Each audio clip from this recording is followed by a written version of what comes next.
Ek nooi u om saam met my die woord van die Here oop te maak by 1 Konings hoofstuk 12. 1 Konings hoofstuk 12 gaan ons saam 'n paar versies lees. Vers 1 tot en met vers 14 en dan kan u ook by 1 Konings 22 die Bybel oopmaak.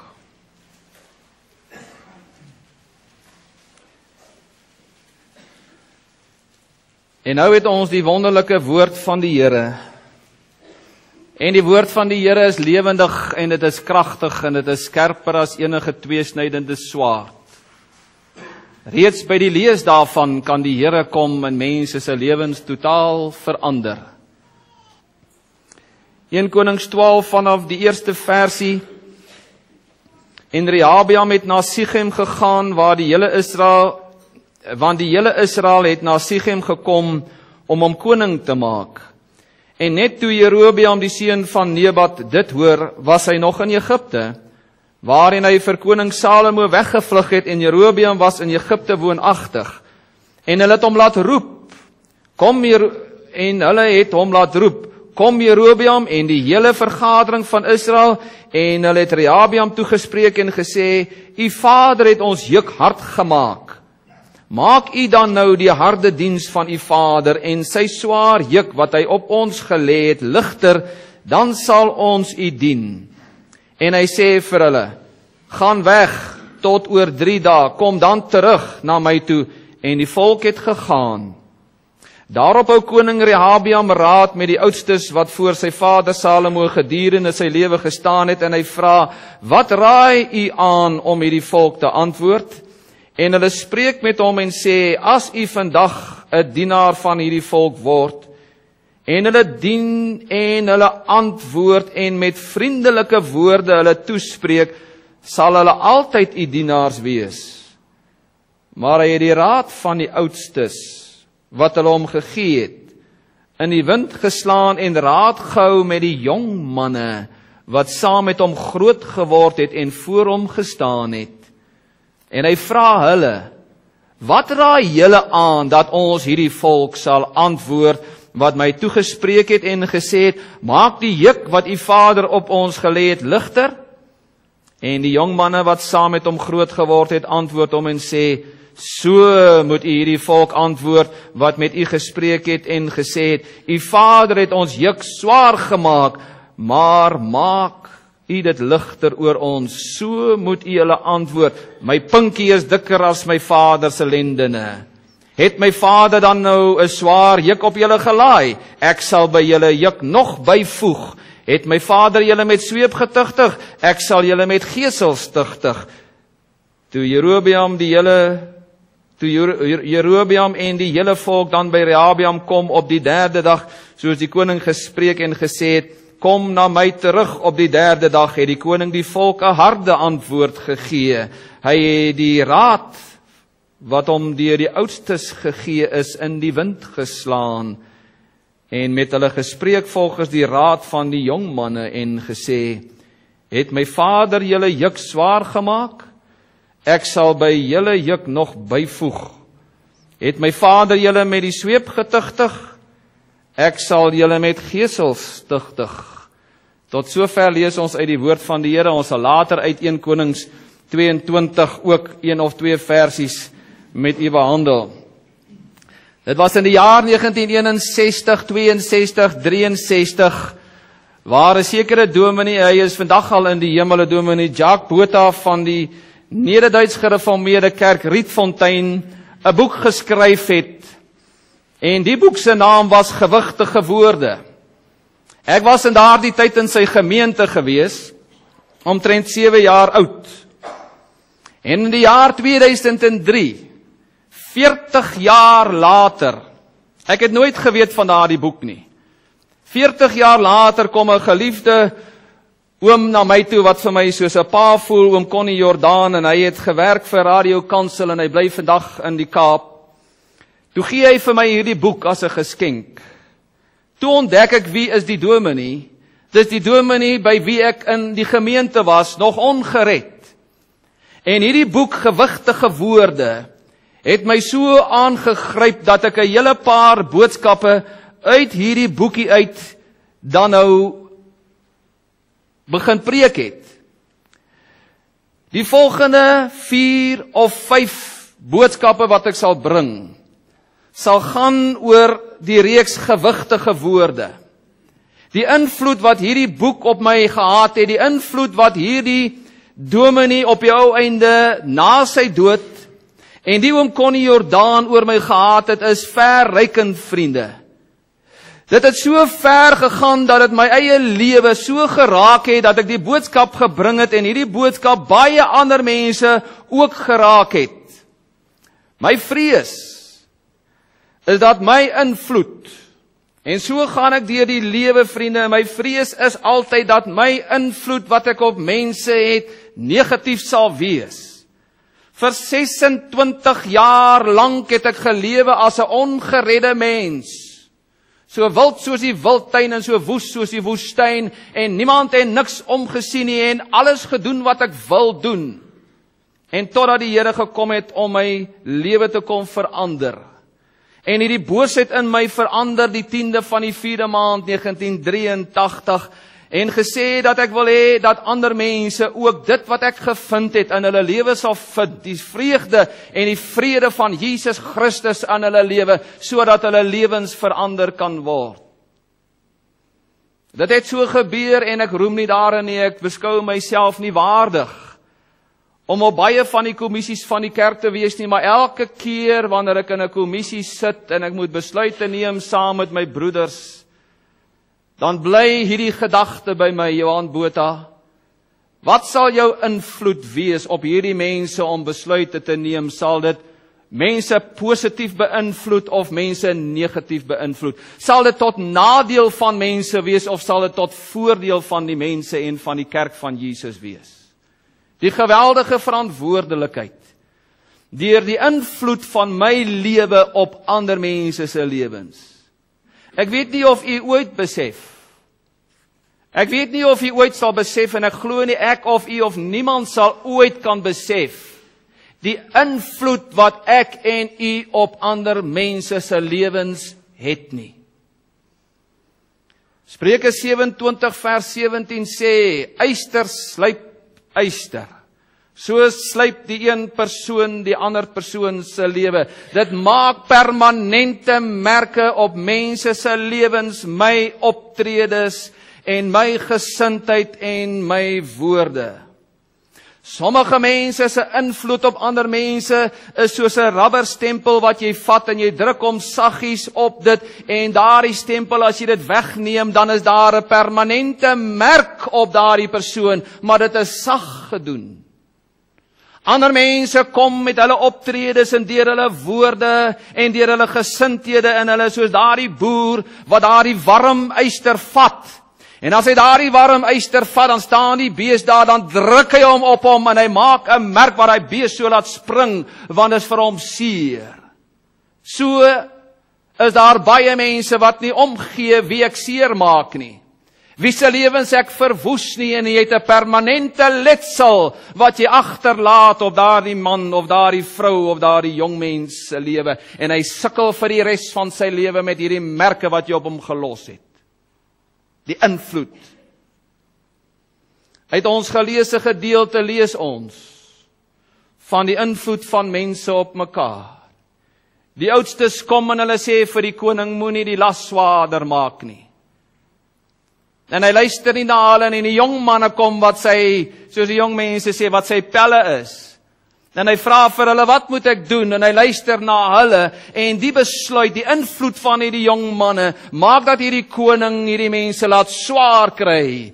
En die invloed van die koning dan op die volk. Ek lees nie in die Bybel van die woordjie invloed nie. Maar ek lees tussen die Bybelse blaaie en in die geskiedenis en in die lewens van mense lees ek hierdie gewigtige woord, en die tema dan by hierdie boodskap is die verrykendste woord, invloed. Invloed. Kyk vandag en sien uit die woord van God hoe ek ander mense beïnvloed en hoe ons mekaar beïnvloed. En kyk in die woord van die Here en sien hoe verrykend is dit. Dit is nie maar net nou het dit gebeur en dan stop dit nie. Die verrykendste woord, dit loop aan en aan en aan. En dit gebeur onder ons familie, onder ons vriende, in die kerk en op baie ander plekke. En soms is hierdie invloed van my onherroepelik. Kan dit nie omdraai nie. My invloed maak of breek ander mense. My invloed tel mense uit die strate, in hulle sonde, in hulle ellende, tel my invloed hulle op. Of my invloed trek hulle al hoe dieper en dieper in die poel van vuur. Ontdek jou invloed op ander vandag en hulle invloed op jou en besef vandag by die geleentheid die verrykendste woord, invloed. Ek sien dat ons almal in die eerste plek straal invloed uit. Romeine 14 vers 7 sê, want niemand van ons leef vir homself nie, en niemand sterf vir homself nie. Het gaan oor die mense om my. Dis waaroor dit gaan. En oral waar ek gaan, sien mense my, hoor mense my en beleef mense my. En dit het 'n invloed op hulle. Families beïnvloed mekaar. Het jy al gesien, die seun loop net so sy pa. Ek weet van families, as daar iemand die telefoon optel of hierdie dametjie praat, met my, nou hoor ek die ma in haar stem, want haar optrede en haar manier van praat en dinge doen, maak dat hierdie kinders net soos haar ma of die pa is. Die waardesisteem wat binne in die huis uitgeoefen word na die kind toe oorgedra, want die kind sien dit en ons belewe mekaar. 1 Konings 22 vers 53 staan daar, en hy het gedoen wat verkeerd was in die oë van die Here. Hy het gewandel in die weg van sy vader en in die weg van sy moeder en in die weg van Jerobeam, die seun van Nebat, wat Israel laat sondig het. 2 Kronieke 22 vers 3 tot 5 beskryf dit. Hoe Ahasia agter hulle aangegaan het. Hy sê hy het ook gewandel in die weë van die huis van Agab, want sy moeder was sy raadsgeefster om goddeloos te handel. En hy het gedoen wat verkeerd was in die oë van die Here, soos die huis van Agab, want hulle was sy raadgewers na die dood van sy vader, om tot verderf. Hy het ook volgens hulle raad gewandel en met Joram die seun van Agab, die koning van Israel, saamgetrek in die oorlog teen Hazael, die koning van Aram by Ramoth in Gilead, maar die Arameërs het Joram gewond. Die negatiewe invloed van 'n pa en van 'n ma in die familie, maar die positiewe ook. Ek lees in 1 Konings 22 vers 43. Josafat, en hy het geheel en al in die weg van sy vader Asa gewandel, daarvan het hy nie afgewyk nie, deur te doen wat reg was in die oë van die Here. Dawid het 'n invloed gehad op sy seuns. Ek wil nie daarop ingaan nie, vriende. En ek wil ook nie daaroor 'n dispuut laat begin nie. Maar die sondes wat Dawid gedoen het, as jy gaan lees in 2 Konings 12 vers 10, en nou sal die swaard vir ewig van jou huis nie wyk nie, omrede dat jy my verag het en die vrou van Uria die Hetiet geneem het om jou vrou te wees. So sê die Here, kyk, ek sal uit jou huis onheil oor jou verwek en jou vroue voor jou oë neem en aan jou naaste gee, sodat hy by jou vroue sal slaap voor die oog van hierdie son. En dan gaan lees u van Amnon, en dan gaan lees u van Absalom. Eksodus 20 vers 5 sê, jy mag jou voor hulle nie neerbuig, dis die gode van Israel nie, en hulle nie dien nie, want ek die Here jou God is 'n jaloerse God. Hoor nou mooi, wat die misdaad van die vaders besoek aan die kinders, aan die 3de en aan die 4de geslag van die wat my haat. Daardie gedeelte sê nie, omdat my pa en my ma glasie gespeel het en kaarte gespeel het, is daar nou 'n vloek op my, en ek gaan nou hierdie vloek hê nie. Dis nie wat hierdie gedeelte sê nie. Hy sê, as my pa 'n vroueslaander is, dan gaan Boetie 'n vroueslaander word. En as Boetie 'n vroueslaander is, gaan sy seentjie dit sien en hy gaan ook sy vrou slaan. O, vriende, weet ek nie van 'n pragtige jong mense in Maranatha gemeente waarin ek was, dat daardie vrou een aand daar aangekom het net met haar onderklere, stikkend geslaan, vol knoppe.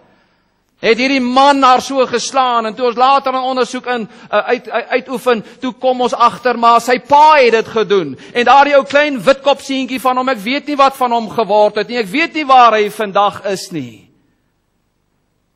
Maar hy sien dit. Dis soos 'n mens moet lewe, jy moet 'n vrou tik, want anders is hy nie 'n vrou nie, en hy soek ook so 'n vrou wat hy kan tik.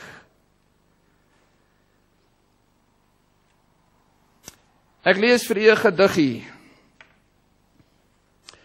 A careful man, dis nou vir die manne, luister nou mooi. Luister nou mooi, jou invloed op jou kind. A careful man I want to be. A little fellow follows me. I do not dare to go astray, for fear he'll go the self-same way. I cannot once escape his eyes, whatever he sees me do, he tries. Like me, he says, he's going to be that little chap who follows me. I must remember as I go through summer suns and winter snow, I am building for the years to be that little chap who follows me. En dan as hy groot word, is hy 'n duiwel. En jy is die een wat daaronder ly, meneer. Maar het jou gevolg. Het jou gevolg. O, en so is daar ook kinders wat 'n invloed het op hulle ouers. 2 Samuel 18 vers 33, toe die koning baie ontroerd geword en opgeklim na die bovertrek van die poort, en geween, en hy het rondgeloop en gesê, my seun Absalom, my seun Absalom, ag, as ek self maar in jou plek gesterf het, Absalom, my seun, En hoeveel ouers, ek weet nie, ek ken u nie, sit hier voor die televisie, en jy huil oor jou seun, en die verdriet wat hy oor jou as huisgesin gebring het. My seun, en dit het 'n invloed op jou, en dit maak seer. Vrouens se invloed op hulle mans.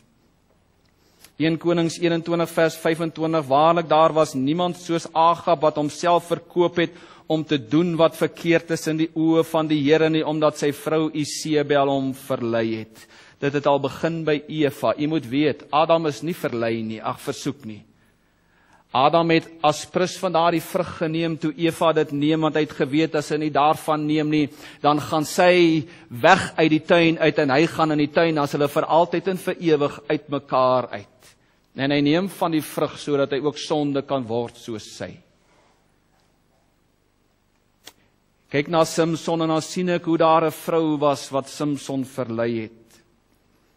Ek kyk na die lewe van die geestelike vriend van God, Abraham. En dan sien ek hoe Sarai hom om die bos gelei het om by Hagar in te gaan. Ek lees van Johannes die Doper se kop wat moes waai as gevolg van 'n vrou wat aan die koning sê, ek soek sy kop.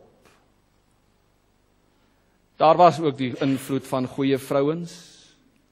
Rahab die hoer, Esther, Rut, Paulus skrywe aan die gemeente in Romeine 16 vers 1, dan praat hy van die invloed van vrouens in sy lewe.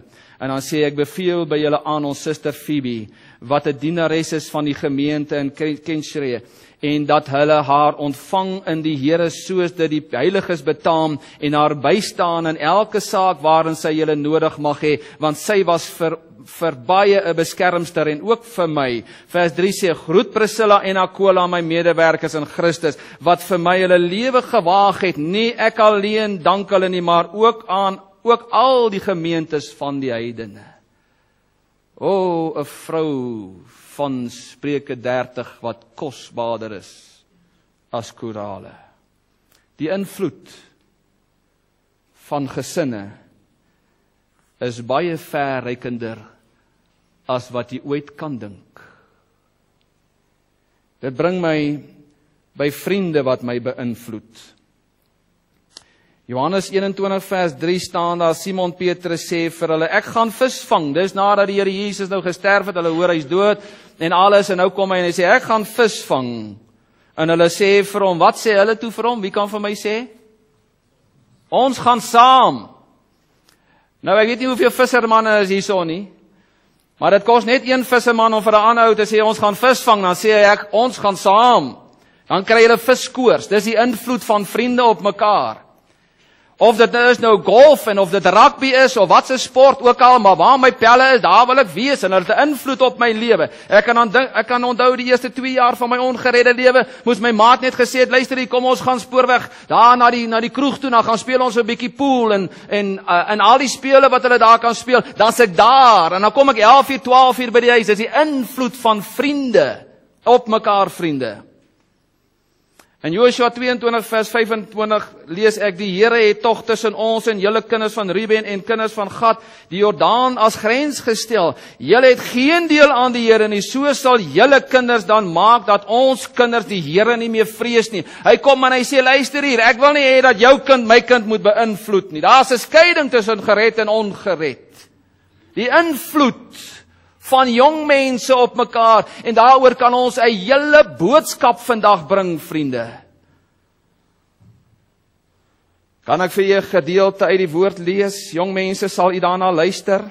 Sal jy die hele preek vergeet en dan luister jy nou hier? Hoe vriende mekaar beïnvloed het in 2 Samuel hoofstuk 13 vanaf die 2de vers, en Amnon het hom so aangetrek, dat hy siek was oor sy suster Tamar, want hy soek haar met sy hele wese, want sy was 'n jong meisie, en dit was in Amnon se oë onmoontlik om haar iets aan te doen. Maar Amnon het 'n vriend gehad, ek noem hom 'n vyand, met die naam van Jonadab, 'n seun van Dawid se broer Semia. En Jonadab was 'n baie skrander man gewees. Hy was 'n ouetjie man, hoor jy, so almal luister vir hom, en hy's daar voor op die voorgrond. Hy is die nekkie van die plekkie, en die vra vir hom, waarom lyk jy vanmôre so bedruk, seun van die koning? Jy's dan 'n koningsseun. So sal jy my dit nie te kenne gee nie. Toe sê Amnon vir hom, ek is verlief op Tamar, die suster van my broer Absalom. Ken mos daardie, wanneer die vlinders begin vlieg en jy allerhande goeie sien. Toe sê Jonadab vir hom, gaan lê op jou bed en hou jou siek, en as jou vader dan kom om jou te sien, moet jy vir hom sê, laat my suster Tamar tog kom en my iets gee om te eet, en die ete voor my oë klaar maak, dat ek dit kan sien, en uit haar hand kan uiteet. As jy die Bybel ken jy die gevolg. Die regte plek op die regte tyd. En die sonde is daar. Waar niemand anders is nie, en die invloed van hierdie skranderman op Amnon maak, dat sy broer hom later aan dood gemaak het. Toe hy uitvind dat hy was by sy suster gewees. Die invloed van vriende, wat hulle self vriende noem. Verreikend, en die probleme raak net al groter. kom praat met my. Dan vertel ek vir jou van die letsels waarmee jy gaan sit in jou lewe vorentoe as jy luister na die jong manne en die lyk my die jong meisies is erger vandag as die jong seuns. Hulle jag die seuns. Pas op, gaan lees Spreuke. Wat sê Spreuke vir jou? 1 Korintiërs 15 vers 33 sê, moenie dwaal nie, slegte gesprekke bederf goeie sedes. Ek word in 'n goeie huis groot, maar my vriende se invloed bederf alles. En is so verreikend dat die dag wanneer ek gaan trou, kan ek nie verstaan waarom het ek huweliksprobleme nie. Want dit kom vandaar toe die jongmaats jou verlei het en jy die verkeerde dinge gedoen het. En nou het jy die verkeerde vrou gekies, want jy kon nie die stem van die Here hoor nie, en die uitwerking is verreikend, die invloed van daardie maat, daardie oomblik. Spreuke 27 vers 17, yster slyp yster, so slyp die een mens die persoon van die ander. Dit is positief of dit is negatief. Dit is vir my wonderlik as ek dink aan 'n sekere huisgesin in 'n vorige gemeente waarin ek was. Dogtertjie nog op laerskool en die ander seun op hoërskool. Dat sy op laerskool al haar maatjies na die Here toe lei. En hierdie seun in die klas opstaan en vir daardie hele klas spreek en die onderwyser hom toelaat om met hulle te praat oor Jesus en hulle lewens vir die Here gee. Dis die invloed wat verreikend is. En dit gaan al verder en al verder. En die keuse is myne en joune. Wat gaan my invloed wees op die mense om my? Ek gaan dit vinnig noem en jy ken dit, die kerk beïnvloed mense. Matteus 5 vers 13 sê, julle is die sout van die aarde, en jy weet wat dit beteken. Matteus 5 vers 14 sê, julle is die lig van die wêreld, en dan kom vers 16, hy sê, laat julle lig so voor die mense skyn, dat hulle julle goeie werke kan sien, en julle Vader wat in die hemel is, kan verheerlik. Die mense in die kerk het 'n invloed in die wêreld daar buitekant. As 'n jong geredde kan ek onthou, waar my vrou by Radio Kansel gewerk het, was daar 'n oomie gewees, en toe hy hoor in wat se kerk ons is, nie dat ek die kerk ophemel nie, dit het baie in die tyd het dit verander, het hy gesê, weet jy, van al die mense wat ek altyd ontmoet het, van hierdie mense van julle, was hulle altyd onberispelik gewees, hulle was die sout van die aarde, daar waar hulle was, het hulle Jesus Christus uitgestraal. Dis die invloed wat die Here wil hê, ook ons as gemeente, en vir u wat na die televisie kyk, daarna buite toe moet gaan, om te sê, weet jy, hierdie kinders van die Here, dis die sout van die aarde, is die lig van die wêreld. Dit het 'n invloed. Die invloed van die heel eerste gemeente. Die woorde van die Here Jesus in Handelinge 1 vers 8 was, maar julle sal krag ontvang wanneer die Heilige Gees oor julle kom en julle sal my getuies wees. Wat sal julle invloed wees? In Jerusalem, daar waar julle bly, in die hele Judea, net die dorpies om julle, en in Samaria, en tot aan die uiterste van die aarde. Met ander woorde, transkultureel, oral, maak nie saak waar nie, het hulle invloed gehad op hierdie mense. En nou lees ek in Handelinge 2 vers 46 waar daar staan, en dag vir dag het hulle eendragtig volhard in die tempel en van huis tot huis brood gebreek en hulle voedsel met blydskap en eenvoudigheid van hart geniet. Hoor nou mooi, terwyl hulle God geprys het en in guns was by die hele volk, en die Here het daagliks by die gemeente gevoeg die wat gered is. Die invloed van die kerk in sy omgewing waar die Here hom geplaas het. Handelinge 5 vers 13 sê, en daar was niemand van die ander wat het gewaag het om hulle by hulle te voeg nie, maar die volk het hulle baie geëer. Daardie mense is anders. Hulle het 'n invloed by die werk, in hulle gemeenskap. Hoe verreikend was hulle invloed, hierdie eerste kerk van die Here Jesus? Dit het ver uitgereik. Kan ek uit my eie lewe uit vertel? Ek dank God vir daardie meisie, ek weet nie waar sy vandag is nie, wat het van haar geword nie, maar sy het by my vrou gewerk daar in Rosslyn nog, by PPI. En daardie vrou het met my vrou begin praat en haar genooi en gesê, kom luister na 'n reeks dienste. En my vrou het my saamgevat en daar by daardie dienste het ek tot bekering gekom. Die invloed van daardie pragtige vrou, wat nie van ons kerk is nie en nie was nie, wat haar genooi het en gesê, ek vat jou saam. Die invloed op my vrou se lewe, op my lewe en daarna op ander mense se lewe, so verrykend vriende, dat julle dit vandag hoor, van wat daardie vrou gedoen het. Een siel wat ek na die Here toe lei, een persoon wat na my lewe kyk en sê, ek soek ook die Here Jesus, is dit so verrykend dat hy al verder en al verder en al verder uitkring.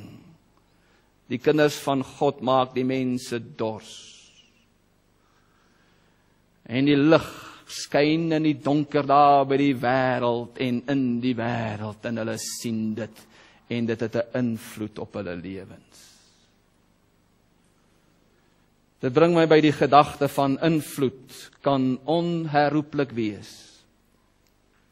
Hebreërs 12 vers 2 lees ek hierdie wonderlike waarheid wat ek seker nooit ons die dieptes altyd by sal uitkom nie, waar daar staan, die oog gefestig op Jesus, die leidsman en volëinder van die geloof. Hoor nou mooi, wat vir die vreugde wat hom voorgehou is, die kruis verdra het en die skande verag het en aan die regterkant van die troon van God gaan sit het. Dink aan die invloed van die kruis van Jesus Christus, terwille van die vreugde wat hom voorgehou is, het hy die kruis verdra. Die kruis bestraal ons lewensbaan, en die sterwe van die Here Jesus Christus maak dat mense gered word, en dit het 'n invloed op mense se lewens, en wanneer hy gered word, dan gaan vertel hy vir die volgende een, en vir die volgende een, en dit is so verrykend, dat dit die hele wêreld deurgaan met elke kind van die Here, deur die kruiswerk van die Here Jesus Christus. Luister vriend, vriendin, jy kan nooit meer dieselfde wees. Jy kan nie dieselfde bly as jy by die kruis was nie. Dit verander jou lewe, want die kruis het 'n invloed op 'n mens se lewe. Dit verander jou lewe radikaal, en dan as jou lewe radikaal verander, het dit onvoorwaardelike uitwerking op ander mense se lewens. As dit nie so is nie, was jy nog nie by die kruis gewees nie.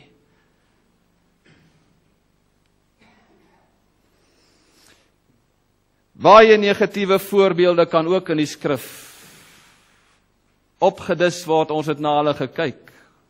Dawid, Samson, onherroepelike gevolge, dinge wat nie verander kan word nie, dis opgeteken in hierdie wonderlike Bybelboek. Ek hoor van 'n sekere vrou wat na 'n predikant toe gegaan het, en sy het haar man baie sleg behandel en baie verkeerde dinge gesê, orals waar sy kom, by die familie en by die mense en hulle vriende, orals het sy hierdie man van haar beswadder, en toe later aan wou hy nou nie met veel met haar te doen hê nie. Toe gaan sy na die dominee toe, en toe gaan huil sy op die dominee se skouer nou, oor al hierdie feite van die man is nou klaar met haar, gesê, ek kan nie meer met jou saamlewe nie, en sy gaan ween en sy sê, dominee, jy moet my help asseblief. Toe kyk die dominee haar so en hy sê, ken jy 'n sydisselknop wat droog geword het? En jy vryf hom en die wind waai hom. En die sterk wind kom en hy waai hom die hele area vol. En hy sê vir haar, gaan. En dan gaan, haal jy elkeen van daardie sydissels wat nou weer opgekom het, wat ook gaan saad skiet. Gaan haal jy en dan bring jy dit vir my, dan help ek jou. Sy sê, dominee, ek kan nie.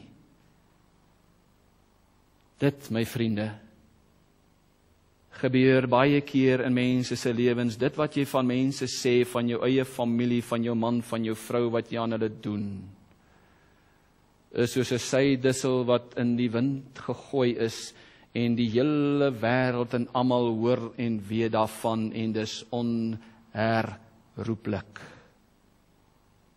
Dis gedoen. Jou invloed wat ander se lewens verwoes en vernietig.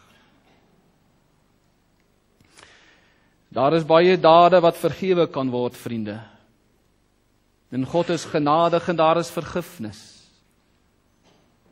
Maar baie mense loop met die letsels. En die gevolge is onherroepelik. Sê vir my, hoe gaan jy dit verander? Hoe gaan jy daardie kruise wat langs die paai, oral langs die paai, en ek sê dit met baie hartseer. En dan gaan vind jy uit wie se kruise was die, dan is dit gewoonlik jong mense. Dan gaan vind jy uit hoe dit gebeur, wat het gebeur en wanneer het dit gebeur. Dan hoor jy die hartseer verhale van mense wat mekaar beïnvloed het en 'n ongeluk het gebeur. En dis onherroepelik.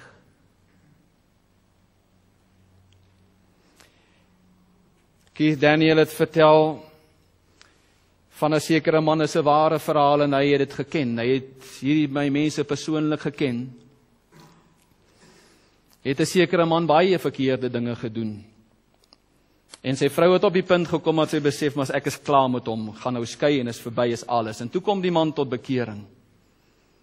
En hy het regtig sy hele lewe het verander en hy het teruggegaan na sy vrou toe. En hy het vir sy vrou gesê, my vrou, kan ons weer probeer asseblief, die Here het my gered, die Here het my verander, het my verlos, ek is 'n nuwe mens. Hy sê, ek wil met jou niks te doen hê nie, alles in Engels nou. Ek wil met jou niks te doen hê nie. En hy sê vir haar, maar sê nou dit gebeur dat ek sal sterwe. As ek sterwe en ons het nie reg gemaak nie, en ons moet voor die Here gaan staan, want God haat egskeiding, sy wil nie hê mense moet uit mekaar uitgaan nie. Sy sê, luister, het jy gehoor, ek wil met jou niks te doen hê nie. Sy sê, listen, if you die, I will spit in your face in your coffin. I don't want anything to do with you. En ek weet nie hoe lang dit daarna was nie, of 'n dag, of 'n week, of hoe lang dit daarna dit was nie. Toe die man by die werk en 'n kraan kom, en daar die swaar eiste van daardie kraan kom, en hy vang sy gesig, en hy sny sy hele gesig weg, en hulle het hom begrawe, and she couldn't spit him in his face. Onherroepelik. Wat jy gesê het nie gebeur nie. Hoeveel mense moet gaan deur egskeidings, buiteegtelike verhoudings, kinders wat gebore word, die letsels wat daar is, bankrotskappe as gevolg van die invloed van ander mense, wat ander aan jou gedoen het. En jy moet daarmee lewe. Daar is niemand wat hier is vandag, wat kan sê, Dominee, my lewe het geen invloed op enige ander mens nie. 47 jaar gelede skryf 'n man 'n boek, Gewigtige Woorde. En daardie boek het 'n invloed op my lewe, en daardie man wat vandag in die graf is, het 'n invloed op my lewe gehad. Tot na sy dood het dit 'n invloed. Onherroepelik is dit positief, sodat ander mense by die punt kan kom en kan besef en sê, weet jy, my lewe, oral waar ek gaan is daar oogies wat my dophou. Oral wat ek dinge doen het dit 'n invloed op ander mense se lewens. Wat gaan dit wees? Meeste van die mense se optredes vandag, vriende, word bepaal deur die invloed van mense in die verlede, goeters wat gedoen is. En in hierdie boodskap kom die Here na jou toe om vir jou te sê dat jou woorde, jou lewe en jou invloed op jou familie, jou vriende en die mense om jou is verrykend. Jy sal dit nooit besef nie. En miskien kom jy tot 'n skok vanoggend en jy besef, dit was nie mooi nie. Dit was nie goed nie. En jy kan sit en lag daaroor, en jy kan sit en glimlag daaroor, maar jy sal die gevolge daarvan dra. Jou invloed is verrykender as wat jy dink dit ooit kan wees. Op mense vandag, môre, tot in ewigheid, is jou optrede 'n invloed op mense se lewens. Loop jy met wrokke, met seer rond as gevolg van dit wat ander mense aan jou gedoen het? Wat is die invloed daarvan? Wat is die invloed van dit op jou lewe? Dink 'n bietjie. Dis nie aangenaam nie. Maak dat jy vandag nog snaaks optree. En maak dat jy selfs ander mense besmet word as gevolg van die invloed van mense op jou, en jy dra dit oor aan die ander. Dit was soos in die weermag, vriende, weet jy, my korporaal het my in die hande gekry, omdat sy korporaal hom in die hande gekry het, omdat sy korporaal hom in die hande gekry het, en jy projekteer dit op die volgende persoon. En jy is besmet, en so gaan dit in mense se lewens. As jy vandag moet sterwe, wat sal die invloed wees van jou lewe op ander mense se lewens? Sal jy dit kan regmaak as jy die dag gesterwe het? Waarheen sal jy vlug om ontslae te raak van hierdie lewe en om nie verwoes te word deur ander mense se lewens nie? Voel jy vernederd? Voel jy verslaan? Voel jy mismoedig? Ek weet nie wat die boodskap met jou in jou bereik het nie, maar vra vir die Heilige Gees dat hy doen met dit wat hy wil doen. Jy voel miskien soos 'n 0 op 'n kontrak, en jy sê, weet jy, my lewe het geen invloed op ander mense nie. Waarheen sal jy vlug om jou negatiewe invloed op ander mense te laat verander? Na drank toe, na dwelms toe, na psigiater toe, waan toe? Sal jy nie erken nie? Sal jy nie op 'n plek kom dat jy net vandag sal erken en sê, ek kan nie. Ek kan nie.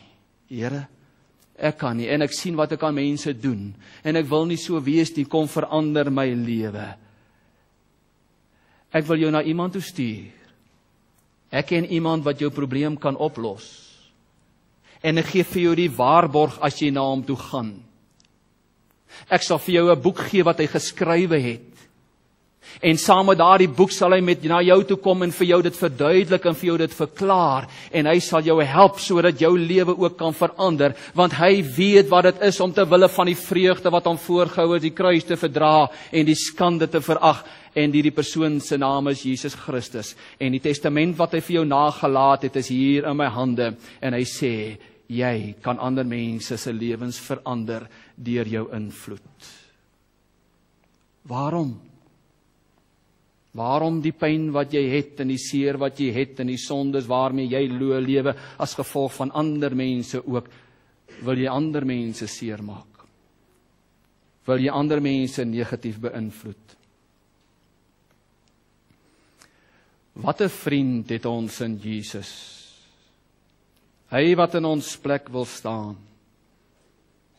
As ons vriende ons versaak het, soek ons in gebed die Heer, aan sy boesem is ons veilig. Hy vertroos ons keer op keer. Ontvang die seën van die Here, gaan in sy wonderlike vrede.